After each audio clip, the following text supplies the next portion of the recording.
तो इस बीच एक और बड़ी जानकारी है। महाराजगंज से इस समय की बड़ी जानकारी है, जहां पर निषाद पार्टी के प्रदेश सचिव का शव मिला है। इस समय की बड़ी जानकारी है और निषाद पार्टी के बड़े नेताओं पर गंभीर आरोप लगे हैं, जिसमें संजय निषाद का नाम शामिल है, उनकी दोनों बेटों का नाम भी शामिल है। इस समय की बड़ी जानकारी है।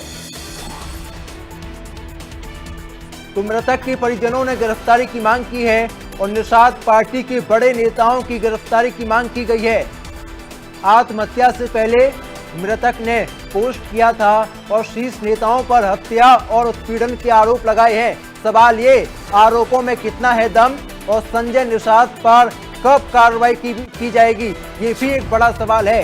क्योंकि आरोप बड़े हो जाते हैं, आरोप गंभीर हो जाते हैं। ये तस्वीरें आप देखिए, समझिए। क्या कार्यकर्ता की मौत की या फिर क्या कार्यकर्ता की जान की कोई कीमत नहीं है, ये भी एक बड़ा सवाल है। क्योंकि मृतक के परिजनों ने जमकर हंगामा किया है, जमकर हल्ला बोल किया है, कार्रवाई की मांग की है और ये तस्वीरें आपके सामने।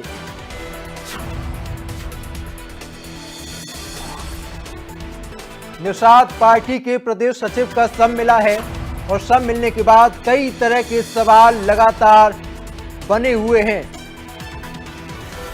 और मृतक के परिजनों ने गिरफ्तारी की मांग की है। निषाद पार्टी के बड़े नेताओं की गिरफ्तारी की मांग की गई है। इस समय की बड़ी जानकारी है। निषाद पार्टी के अध्यक्ष हैं तो संजय निषाद, जिनके ऊपर बड़े आरोप लगे हैं। जयप्रकाश निषाद पर भी गंभीर आरोप लगे हैं। गिरफ्तारी की मांग लगातार की जा रही है और साथ ही सवाल ये भी बनता है, आखिरकार कब होगी गिरफ्तारी। डंके की चोट पर पूछता है इंडिया न्यूज, मृतक के आरोपों में आखिर कितना है दम? अगर दम है तो फिर गिरफ्तारी कब की जाएगी? मृतक को आखिर किसने किया आत्महत्या के लिए मजबूर, ये भी एक बड़ा सवाल है। और शीर्ष नेताओं पर हत्या का आरोप लगा है, आखिरकार एक्शन कब लिया जाएगा? मृतक को सुसाइड करने के लिए मजबूर आखिरकार किसने किया, ये भी एक बड़ा सवाल है। डंके की चोट पर सवाल पूछते हैं, क्या कार्यकर्ता की जान की कोई कीमत नहीं है? और बड़ी बात यह है कि पुलिस ने अभी तक एफआईआर दर्ज नहीं की है। शीर्ष नेताओं पर हत्या का आरोप लगा है। ये तस्वीरें आप देखिए।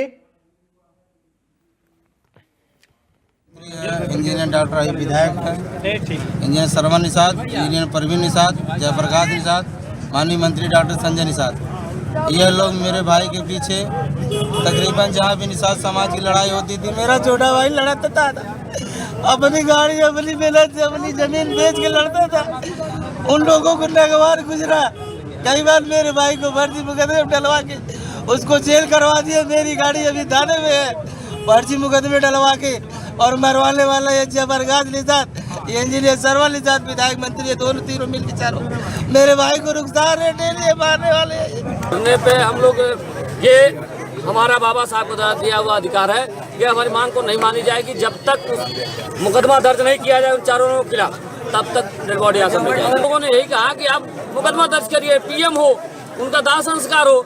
जो लोग कहना लिपापोती कर रहे हैं कि आप पीएम कराइए फिर दर्ज होगा, मंत्री खिलाफ मुकदमा नहीं हो सकता। बड़े राजनेताओं के खिलाफ मुकदमा तत्काल हो सकता है, नहीं हो सकता।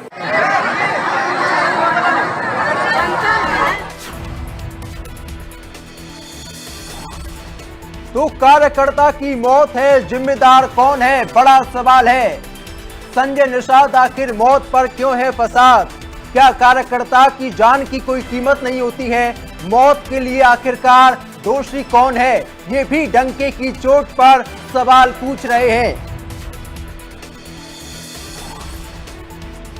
बड़ी बात यह है कि पुलिस प्रशासन ने अभी तक एफआईआर दर्ज नहीं की है। आरोप गंभीर हो जाते हैं, बड़े नेता के ऊपर आरोप लगे हैं। क्या यही वजह है कि पुलिस प्रशासन आज मौन है? पुलिस प्रशासन की ओर से कोई भी कार्रवाई नहीं की गई है। क्या कार्यकर्ता की जान की कोई कीमत नहीं होती है? क्या आंसुओं की कोई कीमत नहीं है? क्या जो मरा है वो किसी का बेटा नहीं है? ये भी एक बड़ा सवाल है। लेकिन संजय निषाद बोलने को तैयार नहीं है। इस समय की बड़ी जानकारी है, मौत के लिए आखिरकार दोषी कौन है? डंके की चोट पर सवाल पूछते हैं। तो ये बड़ी जानकारी है। संजय निषाद मौत पर आखिरकार क्यों है फसाद, आखिरकार कब दर्ज होगी एफआईआर, आखिर कर क्या रहा है प्रशासन, ये एक बड़ा सवाल है। पुलिस ने अभी तक एफआईआर दर्ज क्यों नहीं की है, मामले पर प्रशासन आखिरकार मौन क्यों है, चुप्पी कब तोड़ी जाएगी। तो ये बड़ी जानकारी है, आखिरकार एफआईआर दर्ज कब होगी, एक बड़ा सवाल है। प्रशासन आखिर कर क्या रहा है।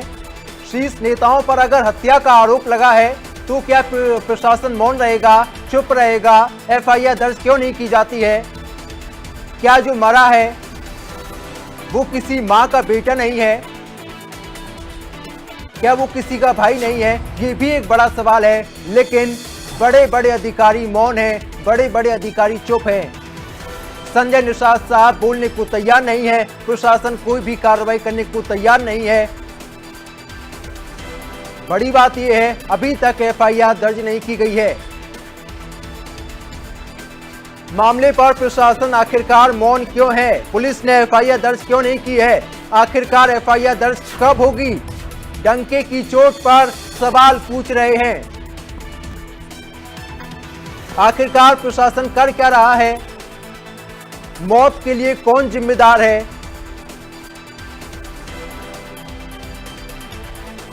और जो आरोप लगे हैं कितना दम है, इस समय की बड़ी जानकारी है। मामले पर प्रशासन मौन है, ना तो कोई बड़ा अधिकारी बोलने को तैयार है और ना ही निषाद पार्टी के तमाम बड़े नेता चुप्पी तोड़ने को तैयार हैं।